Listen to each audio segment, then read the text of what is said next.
Hey babies, hey babies, hey babies, hey babies. Hi everyone, hi everyone. Happy Tuesday. Callow's back. He's off his bender from Nats Park. Got replaced by Archer yesterday. How about that? You got replaced by a 12-year-old yesterday. I will say, because you send me the show and I just, I listened to it before it's supposed to air, and I was like, oh wow, I got called to the bullpen by Bram was Yeah, was yeah. Archer. So We I were mean, just kidding around about that part, but Archer did a nice job, didn't he? Archer did a I really nice I job. agree. No. I mean, Yeah. for like, If sports radio had a future, he'd have a future yeah, in it. I would not encourage him to get into this business. No, yeah, I've had to explain like this isn't a career path anymore. I'm just I'm staying in it as long as they'll have me. But this is a dying art. This is gonna go away. I will say this: to be fair, every single one of us was told, "Don't get into this business," It's true. and it's still going. So I will say, we are just carrying the torch of those behind us. Like I say, I'll tell this story all the time. The person who told me not to get into it was, Mark Stern, aka Nigel from Tony. Well, he had a point. But He's like, do you want to spend 20 years speaking like a small British person and you're not British? You choose. I mean, I will say it was my favorite thing because it was day one. And he's like, you want to get into this? Don't. That was my favorite exchange ever. And Mark is now one of my favorite people in the business. So yeah. I got told by Andy Poland as a intern at 980 at the original sports talk station.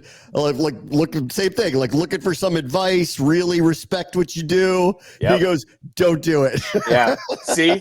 So that was what, 20 years apart, probably between the two of us. Yeah. So there you go. That's when sports radio was becoming a thing. It hadn't even really existed and hadn't gotten popular yet. And he was like, I don't think you should do this.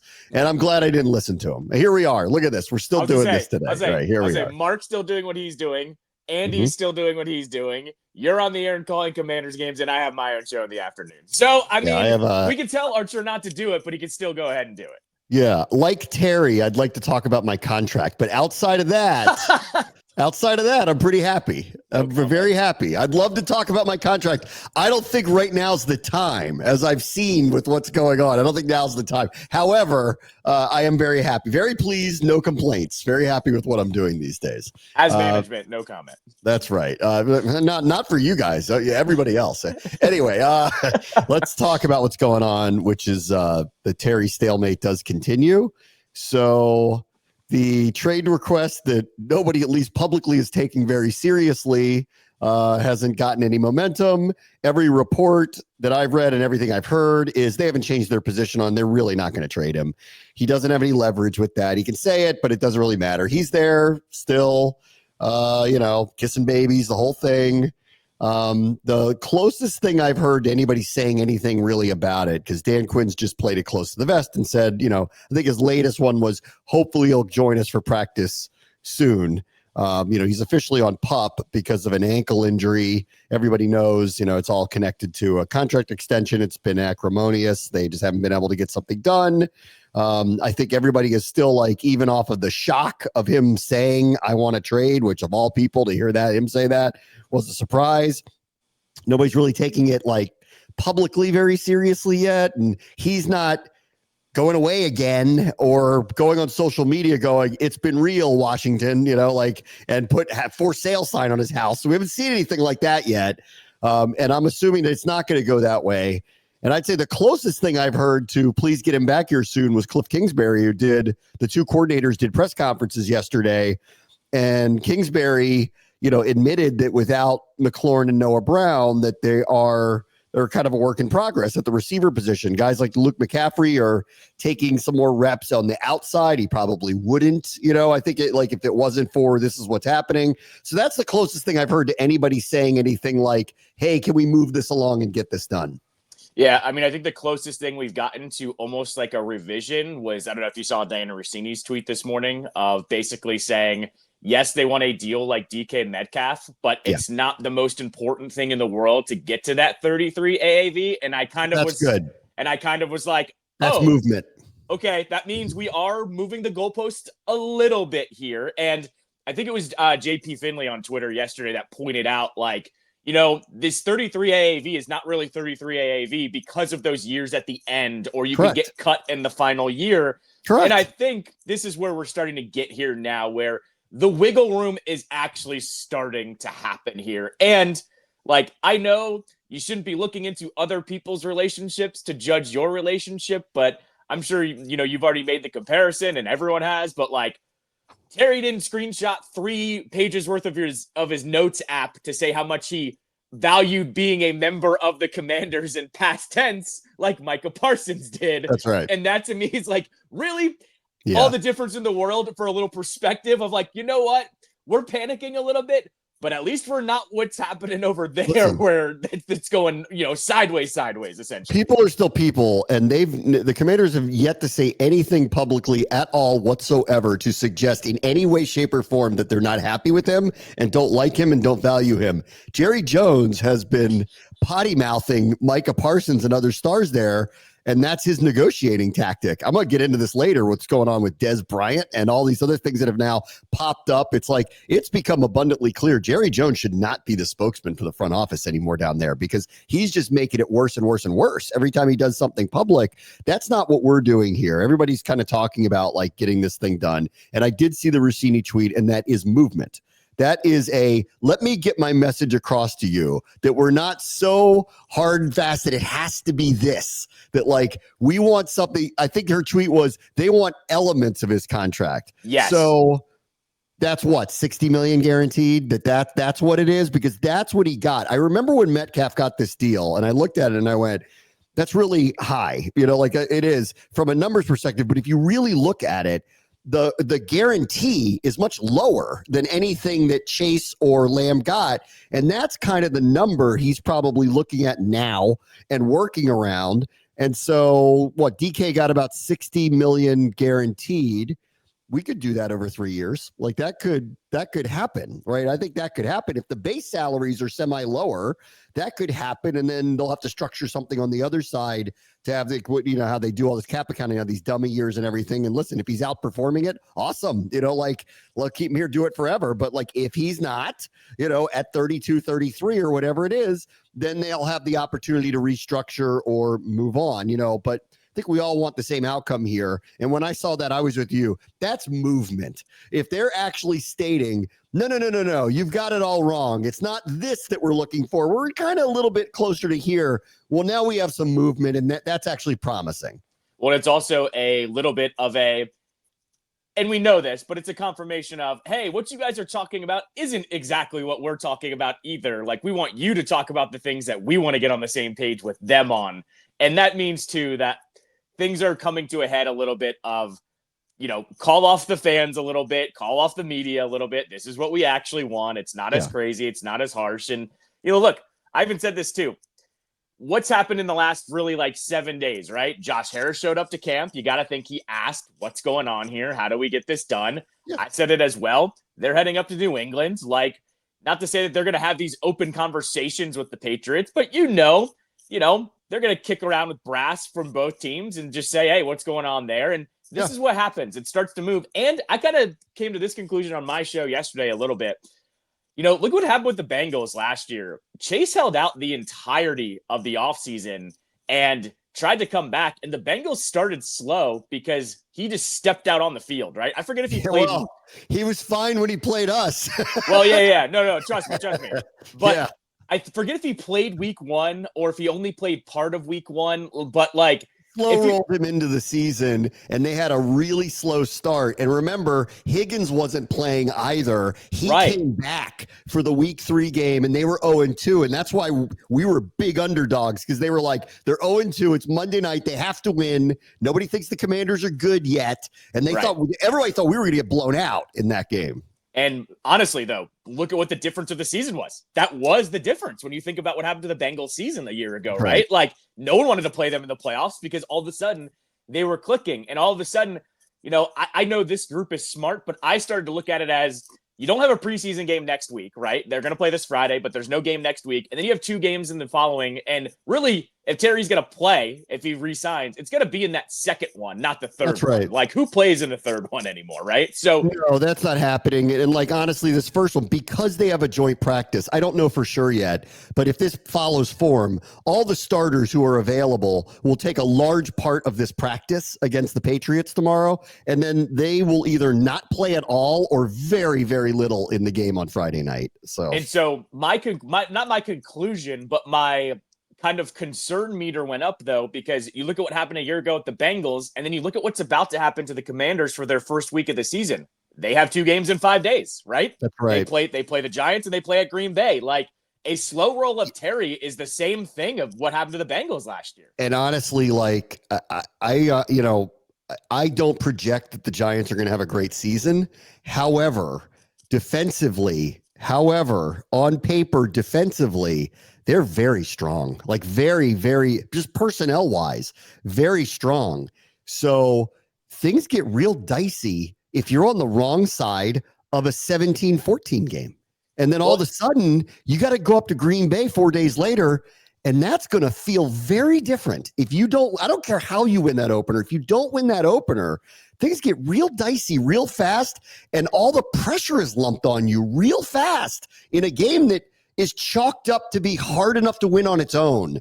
So I'm with you on that. I've been kind of saying, I was saying this last week, once it kind of really ramped up with the trade request, whether you take it seriously or not, we got to get this done now. Like, we got to get this over with. Both sides. We need to get this over with. I know, Terry, it's got to be killing him too. It has to be. This is not what he's about. I mean, I am all for you got to get what you want. You only have one career. There's no going back and saying, whoops, you owe me $20 million for what I did for you in the past. So I totally get where he's coming from. But we've reached this point. It is what it is. There is a reality of numbers they're willing to go to. He's going to be very wealthy either way. Maybe he'll feel like he left a little on the table. Do that. I trust you, Terry, on the other side. We're going to take care of you for the rest of your life around here. Like, let's get this done, because I'm with you. There is a point where I go, we got to get him on the field. And Kingsbury yesterday, for the first time, said something, just a publicly kind of like, we'd like to have him and Noah Brown back. And Noah's a different situation. It's not a contract thing. We'd like to have them back because, we're practicing with guys we wouldn't have out there. Then he said the silver lining is they're getting reps, but the not silver lining is you don't have your guys and it's a problem. So hopefully we'll get this done soon. I would say this too, like, just to flip it on the other side real quick. If there's a player I wouldn't be too worried about showing up and just, entering in the offense, it is Terry. I agree. But you do want him to just be out there for a second, right? And what you said about the Giants rings true as well. Like, that's a really good defense. You and I are both fans of what they did in this offseason. And you know what? You know what it is too? Say what you want about Russ. He's still a professional quarterback. Like, was he amazing with the Steelers last year? No, but he was professional enough that he got them to a win against us last year, right? And if that defense is good enough, he's not going to screw the game up. And, like, you have an elite wide receiver in Neighbors. He can just toss it up to him. So, like, the formula is there for them that I'm a little more worried about them than in years past. And I'm with you. Like, 0-1 heading up to Green Bay 4 days into the season. Disaster. Doesn't have a good feeling, especially if he's not playing or he's not available. So I'm kind of like, I'm getting squirrely now because I'm watching the clock tick and get closer to a point of, okay, when you get him signed, to get him into camp, to get him reps, to get him into a game, that's where I'm starting to get a little worried here now. Yes. Yeah. I'm like, I think I said this to Kime a couple weeks ago as I was on his podcast and he asked me, he was like, when are you actually concerned? And I said, by the second or third week of camp, if it actually goes that far. But even at that point, I was still going, but that's not going to happen. Like the whole time I'm like, I'm like embarrassed that for months I was just like, this isn't going to go in this direction. And it wasn't because I knew anything. It was just like, I just know these people and there's just no way like it's going to end up like this. But here we are. So hopefully it'll get done sooner rather than later. And I agree, like, obviously he's not going to go to New England, or if he does go, he's not going to play. He wasn't going to do that anyway. So like that's the part of it. Like, I'm not overly concerned about that. I would have liked him for this joint practice, which obviously isn't going to happen now. But I agree. I think, like, can we get him back on the field potentially next week? If so, can he, if the starters play at all against the Bengals in the second preseason game, just get out there a little bit? Or if just nothing else, I just want him back in practice. Because, I mean, Kingsbury's kind of saying it now, like, okay, like it is time to figure this out. And he didn't say it in like a shot at the front office, but I think he was just kind of saying, this is just reality. Like, I'm putting out people out here that we wouldn't put out here, but we're doing it. And it's great for them to get the reps, but it's not great for us for 2025. No, exactly. And I mean, look, I don't put too much stock into the depth chart. I don't think anyone did yesterday. But like looking at that and seeing that Terry was still bracketed in there, and smart move, of course. And I was happy about that. I was Do happy. not ice him. I said this last week when he made the trade request. Some teams take that real personal and they go, fine, get out of the building. You're like, we'll talk to you when we talk to you. We're going to New England, see you when we see it. They didn't do that at all, which was actually very smart. It was, hey, we're all a little fried over here. Let's just take a beat and we'll get back to it. I will say this too, like, we didn't talk about this. I thought it was, did you think it was weird yesterday that the media asked about Terry returning after the injury? Like, did you find that a little odd yesterday with those questions? What do you mean? Like, just in that, I think it was either Nikki or John that asked the question of like, oh, how much do you think he needs to get ramped up after this ankle injury? And I was kind of like, how much are we buying in that his ankle is actually that hurt? Kind of like, I know they're doing the professional thing, but I just thought it was a little odd. I mean, the day that he said he was coming back and they put him on PUP, it's like, come on. Like, I mean, you do have to ask a question. I think that's fair. When did that happen?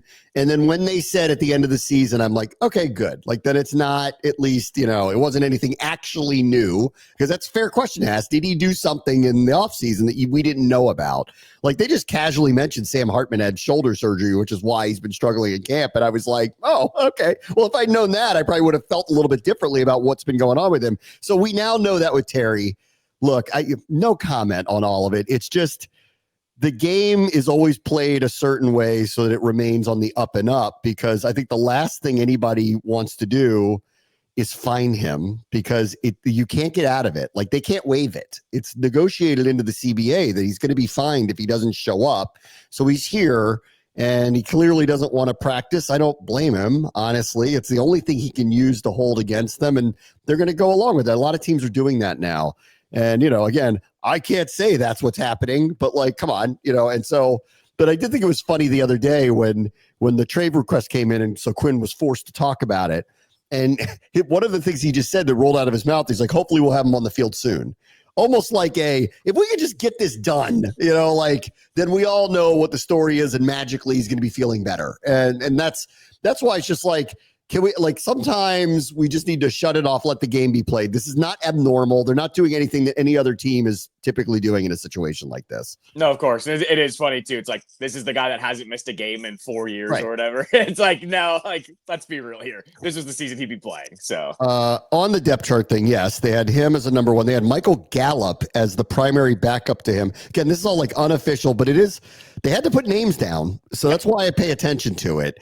Michael Gallup ahead of Chris Moore, even though in practice Chris Moore seemed ahead of Michael Gallup, but maybe that's shifting a little bit, because one of these, if not two of these veterans, are going to make the team. KJ Osborne, Michael Gallup, like, that's going to happen.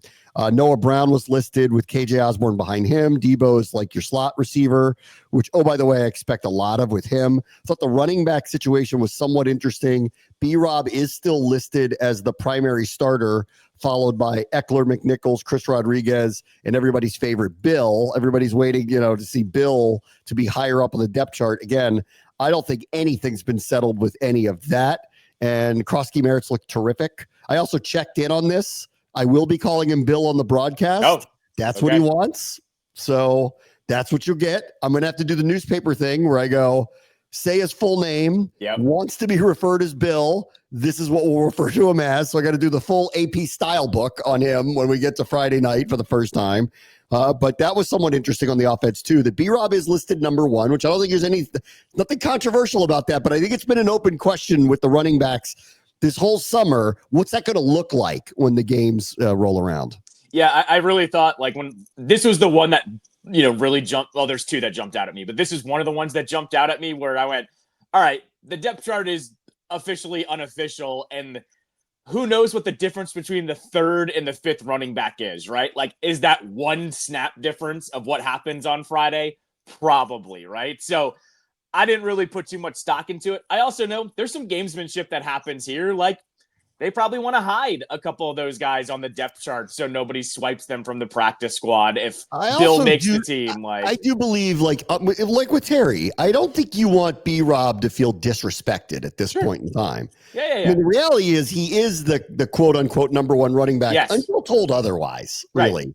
Yeah. No, 100%. Same thing with Eckler, too. Like, Eckler was never going to drop down, past the 2 or 3 spot anyways. Like, I looked at this depth chart and went, okay, they're doing right by some of the veterans. And that's pretty much what I took away from it. But here's the thing. We all know once Bill gets some carries on Friday, if he still looks good, we know that that's probably going to shift around a little bit. They said, Cliff said this, and Quinn has said this too, and I agree. Like, this was my reaction to him too, just having been around it forever.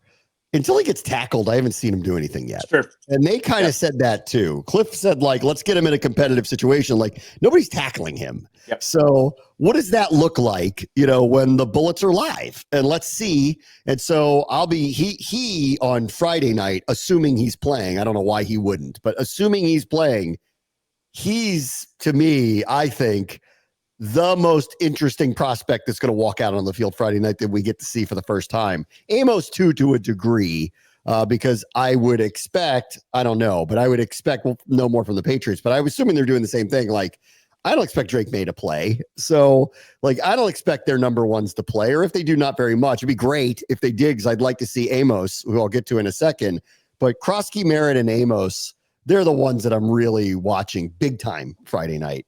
I mean, it's preseason, man. The late round running back is always the star of the show. Yeah. So, I mean, that's really what I think everyone's watching for. And, at the end of the day, too, like we've talked about this heading into this training camp, there's like not a ton of positions that are like open to win, quote unquote win.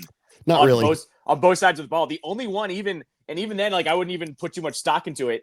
Looking at the defensive line depth chart on tackles and ends was interesting, but you and I both know there's really no starters there. They're all rotating through. And not only are they rotating through, they're rotating in at their different positions too. Like, this is kind of how the training camp has gone. There hasn't been that much movement because there aren't that many spots to actually win and compete for. There's a few like pros, probably 6 or 7 pros that are going to have to get cut by this team across the board.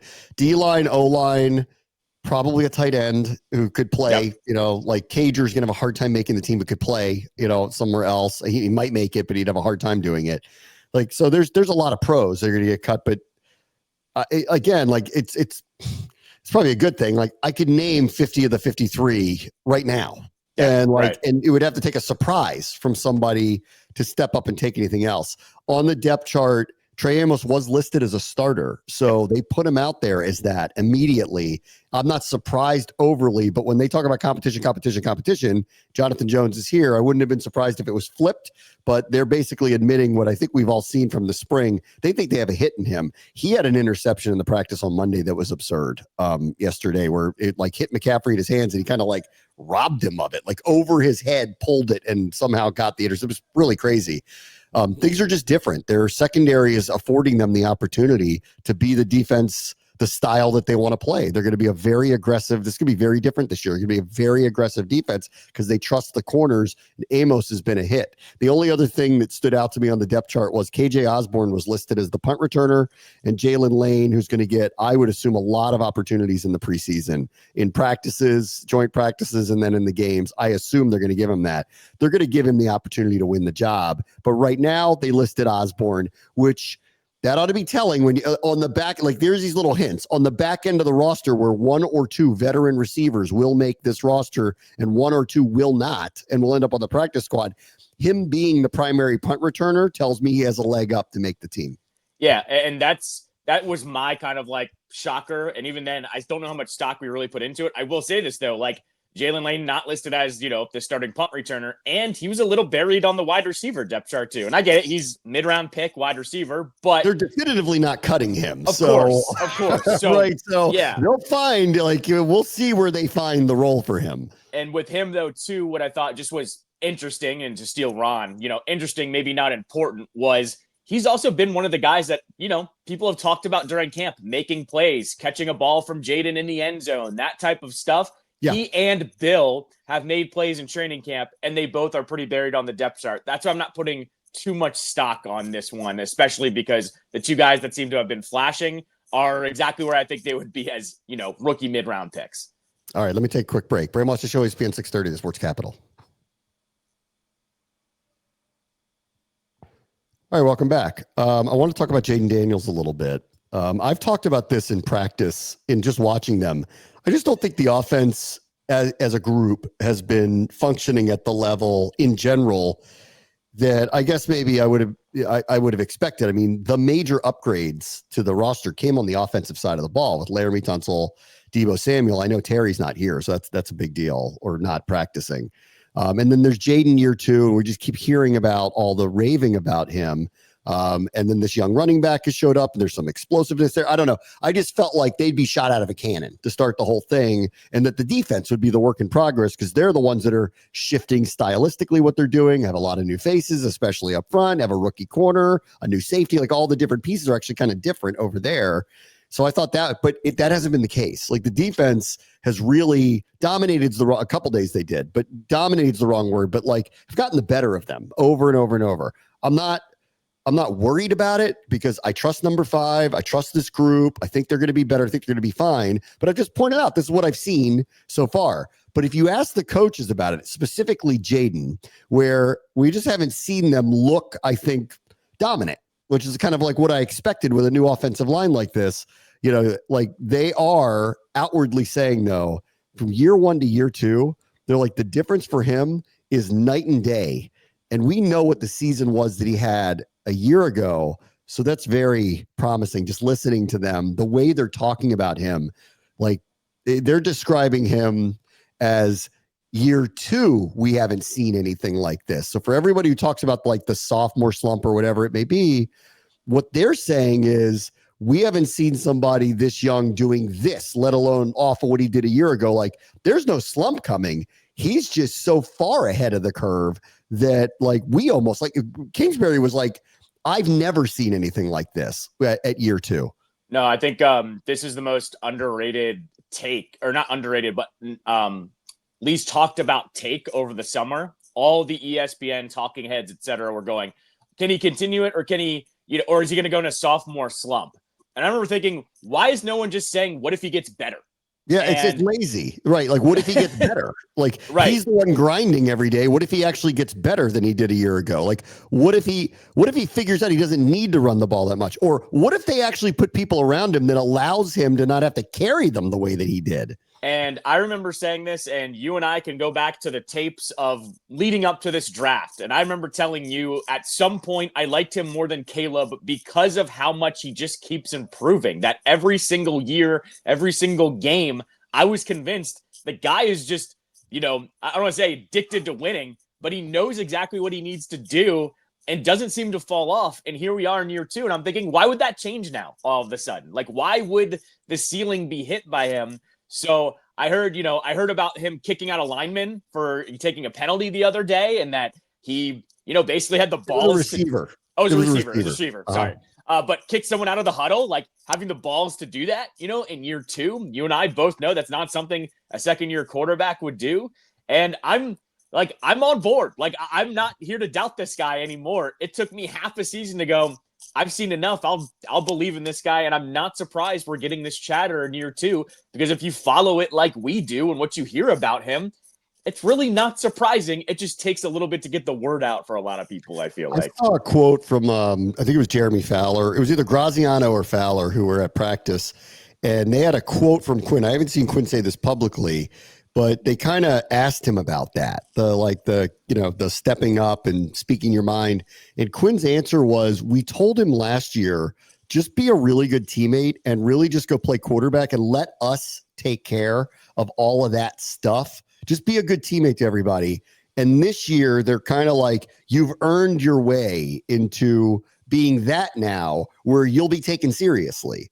And so, and that, like, listen, it takes winning, takes the type of production that he had to give him the gravitas and the voice. I think they were right about that. And it's just another kind of way that they've handled this whole thing through a year and a half that's worked out really, really, really well. Because I read that quote and I go, yeah, that makes a lot of sense to me. Like, Jayden is actually when game day rolls around, the light bulb goes on. He's got a big smile on his face, but he's a crazy competitor. Like, it really turns out. Terry's same way. Terry's the nicest guy in the world. The second the game goes on, it's a different person shows up. And I've seen this with a lot of guys. They can kind of compartmentalize it. When it's time to go, it is time to go. Jayden is that. He does it with a smile on his face, but he is that. And this year, they've empowered him to go be the leader of the team, let alone, the best player on the team. Well, I mean, in Jayden too. I mean, Jayden and Terry's case both, right? What was the meme last year when they lost to the Ravens? Jayden looked like a psychopath on the bench, essentially, right? Like, that was our first of like, oh, this guy, is not all happy-go-lucky no matter what's going on. Terry, I always point to that Detroit game where he did the pregame speech and, was saying like, you play your ass off. I know what they're going to say about me. And then he goes and, takes a screen to the house, essentially. Like, those are the two moments where I point to both of those guys. The other one that, I don't know if you heard this one either.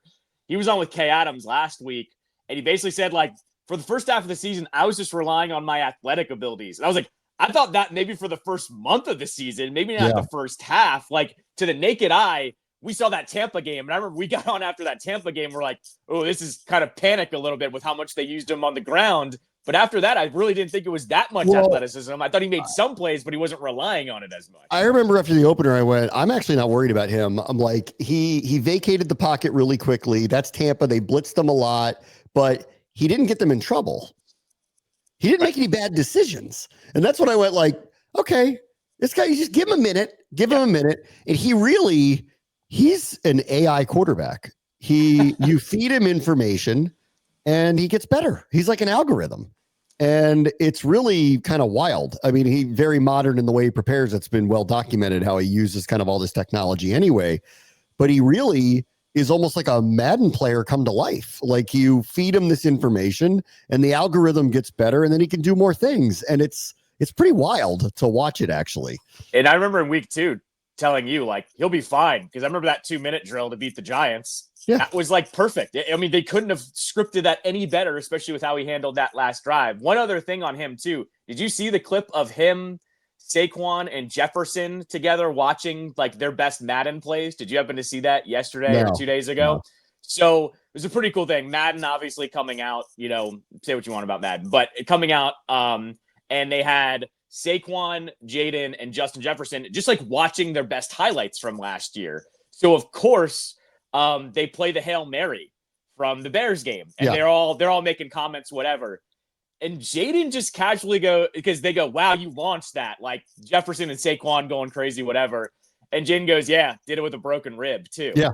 And that was like the first confirmation that he had broken his rib before that Panthers game too, which I thought was like, whoa, that's kind of nuts, because we knew something had happened in the Panthers game, but we didn't know whether it was just, whatever it was, like cartilage, whatever. And he was like, nope. He like did it with a broken rib too. Just adds to the legend of that moment too. But it was the first time we kind of got like, a little peek behind the curtain, because it is, it's vault secrets over there and they don't reveal anything. So I thought that was just interesting that he said that he did throw the Hail Mary with an officially broken rib. I thought that was cool. A couple other notes from what's been going on. Brandon Coleman left practice over the weekend, did not practice yesterday. I wouldn't expect him to practice against New England, but I guess we'll see. And then, I really don't expect the starters to play a lot Friday night, no matter what. So he probably wouldn't go either way. I guess we'll just have to see if he's in Foxborough tomorrow for this practice or not. But, like Josh Connerly, struggling is the wrong word. He is developing. They wanted to point out that, he was a left tackle in college. We're asking him to be a right tackle.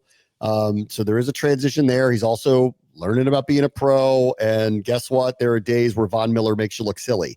So like, he's kind of coming along, developing. The unofficial depth chart had, and I'm not surprised, Andrew Wiley is the starting right tackle right now. I'm not surprised at all, but I think that's actually very realistic to allow him to try to compete to get the job. We're still waiting on Sam Cosmi. We'll just have to see. Now Coleman's a little bit dinged up. Wiley is literally in practice played every position but center because Tunsil's had a day off, so he's the left tackle, or he has started at right tackle when Tunsil is there. He's moved into guard when Brandon Coleman missed some time, so he's become the utility guy for them.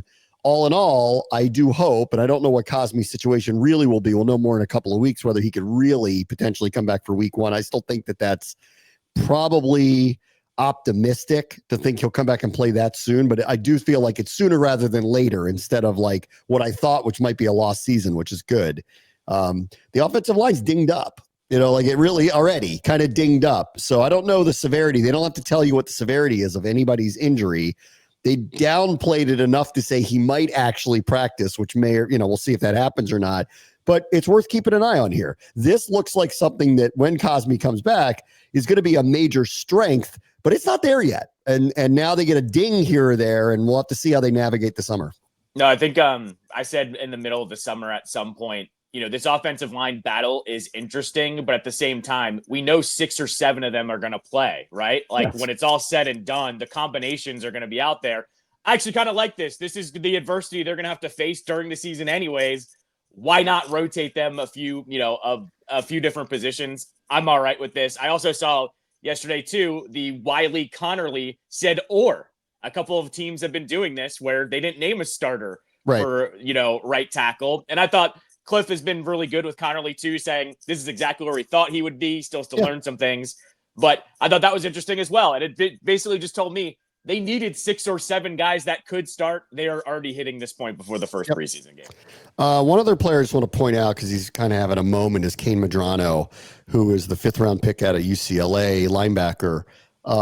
Might be a touch undersized, but where he's really standing out, and this was Jordan McGee has missed a couple of practices with undisclosed injury. I'm not sure what that is right now, but so he's gotten some opportunity. So we've seen him more the last couple of practices. And what really, really stands out about him is he is particularly fast for someone who's playing that position. And he does what they call flashing. He flashes constantly. Now, I've heard, the issue with him is he going to end up being a good tackler? Okay, so I think that was one of the things that kind of stood out about him. We'll have to see. And while I wouldn't describe him as undersized, he's not the prototypical size. So I think they're trying to figure out where does he fit and what a role would be. But I will say, while, again, if McGee is healthy, I don't expect him to play a lot no matter what. Between Wagner, Luvu, and potentially McGee, I wouldn't expect him to play a lot. However, I will say, given these opportunities, he has stood out for his athleticism, and I think it's worth pointing out. I remember when they signed him, everyone was kind of like, this guy is really, really fast. It's going to be about his size. So I'm not really surprised. It just goes back to Bill. What happens when the pads get strapped on? Let's see on Friday, when he's actually, or in the joint practice tomorrow. Let's see what happens when he's actually trying to take dudes to the ground and actually get some hits in.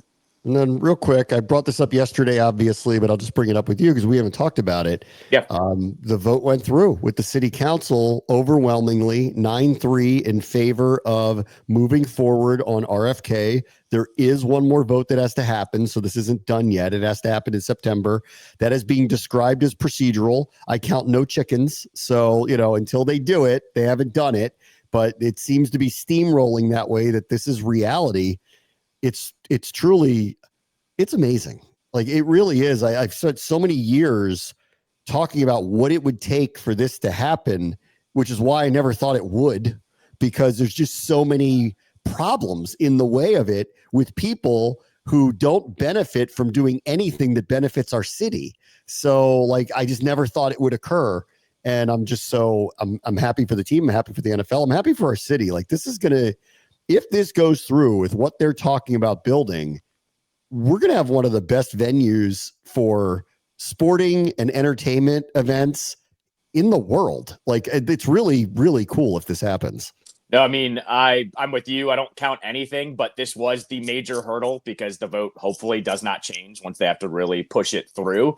And look, I thought it was a dream as well at this point because, I kind of, went down memory lane yesterday of could you imagine if you went back in time literally 25 months ago of what the turnaround of everything was going to be, including RFK? It's basically like a dream. It feels like a simulation at this point with how things have gone. And not only that, the fact that the negotiation between the council and the team went the way that it did too, where the council was like, you know what, we can do better than this. And the team said, fine, okay, let's just get this done. We need to get down there. it's just such a difference night and day what this organization used to do where, Dan would dig his heels in and not negotiate with some of these situations and then walk away from the table or whatever. And instead the team's going, this is so important to us. What do we need to do to get this done? And they did. And that's just, once again, if your faith isn't restored in the organization, I don't know what to tell you, because stuff like this should basically tell you it's a completely different feel. And look, I'm with you. You look at the last couple of developments that have happened in the city. You look at Nats Park, you look at Audi Field, you look at how the city has run these things, and these are, parts of town that have been flipped over. That part of town literally had nothing. There's no displacement. It's an old decrepit stadium, and all of a sudden there's going to be another destination in a city that doesn't have a lot of land. You know how this goes. I honestly can't wait. I know people that live over there that are pumped about a bunch of stuff just opening up, because that is just a little bit more of a dead part of town in terms of restaurants or, a grocery store or stuff like that. I'm pumped that the whole city is going to benefit from this. Yeah. And I think it's just worth a reminder that they handed this to the city for a stadium. There was nothing else that was really going to go there. And the fact that it is going to be the Commanders, cannot wait. Can't wait. I can't wait to not tailgate. That's fine. I don't need to park down there. I will be fine. Like, I will live. Beauty Island? You're not going to miss Beauty Island? Oh, Beauty Island on the show. You're going to pump up a lot of people with that. But we actually we're in negotiations with parties down there that do live on an alleyway, and Beauty Alley might be a thing in 5 years. So, that's way too inside for anyone that doesn't know what's going on. I don't even know what you're talking about. Yeah, all right. exactly. Take a break. Exactly. Bram and Callow, ESPN 630, the Sports Capital. All right, welcome back. The Hall of Fame inducted their class over the weekend, and the 2026 first time on the ballot list was revealed. I always take a close look at this stuff because, I'm trying. I think, we have three, very prominent players. Joe Jacoby's going to have a hard time getting in because of his age. Brian Mitchell is getting harder, but with the Devin Hester thing, hopefully some minds will be changed. And then my partner London, we're trying to get him into whatever class is coming up. So every time the first time ballot list is revealed, tells you how hard it's going to be in the near term, because it's not just the people who didn't get in, but it's the others. And key first time candidates, Drew Brees is a first ballot Hall of Famer. Larry Fitzgerald, who in my opinion is first ballot Hall of Famer. Bill Belichick will be up. Now, here's the important part with him. They don't like to put people in if they think they're going to come back. They like to wait. So if they think that he's going to come back and coach in the NFL, they'll probably wait to induct him. But if they believe that he's out, then he's a first ballot Hall of Famer. So that's three right off the bat that are definitively. Phillip Rivers is also up next year, and I can make an argument he's a first ballot Hall of Famer. But with Brees going in, he may or may not.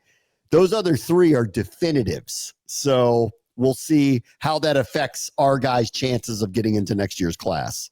I'm with you on the coaches thing. If they think they're going to come back, they don't like doing that. But I think Belichick deserves to be a first ballot Hall of Famer regardless. Yeah, they said this wouldn't be the first time someone comes back. Like Joe Gibbs came back, right?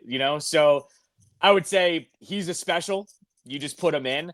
I do find it really interesting that if Brees and Rivers both went in on the same day, that would be funny. Like, just in how their careers were intertwined, that, they forced the trade. He goes to the Chargers. Brees leaves, I think that would just be really interesting and a cool storyline, but I'm with you. That's 3 or 4 right off the bat.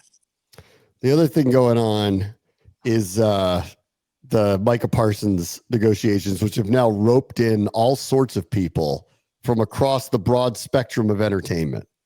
So Jerry Jones has outed himself as someone who would prefer not to talk to the agents and just negotiate the contracts. And in some cases, just write the contracts down on a cocktail napkin, and they say yes to that, and then they draw it up. The agents are taken out of it. Micah Parsons is contending that, yes, he had a conversation with Jerry Jones in the spring, and yes, a lot of it was probably agreeable, but to send it over to his agent, which Jerry never did. And then, so apparently this has gotten real ugly between these sides. Des Bryant weighs in by saying, I've had experiences like this. Jerry Jones states that Jay-Z and Rock Nation, who represented Des Bryant, weren't returning his phone calls. They responded saying that was utterly ridiculous that it was ever going on. Bryant then threatens to, quote, say more about things that were on and off between him and the Cowboys organization. Then Nicki Minaj somehow gets involved and starts screaming at Des Bryant. And it got to the point where there was a threat of, I will pay, there's a $10 million purse to see if you could beat up my husband. So like, this is all gone completely. If you wondered, are they still America's team? The fact that all of that is happening over a negotiation ought to tell you that like what the popularity is of that group. You literally can't make it up. I mean, like you just can't. And that's what I said to start the show out, say what you want about the fan base here, panicking a little bit about Terry and being beloved and stuff like that. Like I said, there wasn't a 3 screenshot notes app put out on Friday talking in past tense about being a member of the Cowboys and not wanting to be a member of the team or organization anymore. It's stuff like this that makes the Cowboys, talked about every single day. What was the quote that I said to you from Chris Canty? If you told Jerry Jones he'd win a Super Bowl, but he'd have to stop talking to the media, he probably wouldn't do it. I feel like we're in that realm right now at this point. Yeah. I mean, listen, they've now taken over the mantle of longest stretch without getting to an NFC championship game. So they got to live with that now that we made it a year ago. And I think more and more and more, like Jerry, I think needs to turn this thing over to somebody else. Because if nothing else, like I think in the end, they're going to look back at his legacy a little different if he doesn't, especially if things really unwind badly this year, where he's doing his word salad. This is my negotiation with you. And it goes so sideways that the guy leaves after next year. Like, I think at that point, people would go, what's going on now? Like, it's time to get Jerry to the early bird special. Let him pour his salt on his McGriddles. Like we gotta move on here to get somebody who's younger and more on the ball about all this and is willing to do this professionally with people. I've said this to you though a little bit before too, though, where like I actually think Jerry, if he just like sat down with a PR firm to like kind of change some of his angles at times, I think it'd be fine. The problem is he owns the PR firm, and whatever they tell him, he's going to tell them they're wrong. He needs to take their advice, though. Like, you know what I said they should be leaning into? Is Jerry, if I was Jerry, I'd be leaning into, well, we got to pay this guy because I'm so good at picking top players at their positions. And he'd be right. He'd be like, we had to pay CeeDee Lamb. We had to pay Dak Prescott. We got to pay this guy, too. Like, you should be leaning into, like, well, we got to pay all these players, so it's a little tough at times. And no one would really say much, but because he calls him Michael Parsons and he says he's not going to talk to his agent, Michael Parsons, who gets hurt, who got that wrong, and then Parsons even said, like, I put my body on the line for this team, and he gets it like, and he's not wrong at that either. Just don't say anything like that, and you'd be fine here. But you have a disgruntled player now that doesn't want to play for you anymore. Yeah, I'll do a full preview of the joint practice tomorrow. Everybody have a good one. Brad Boss Show, ESPN 630, the Sports Capital.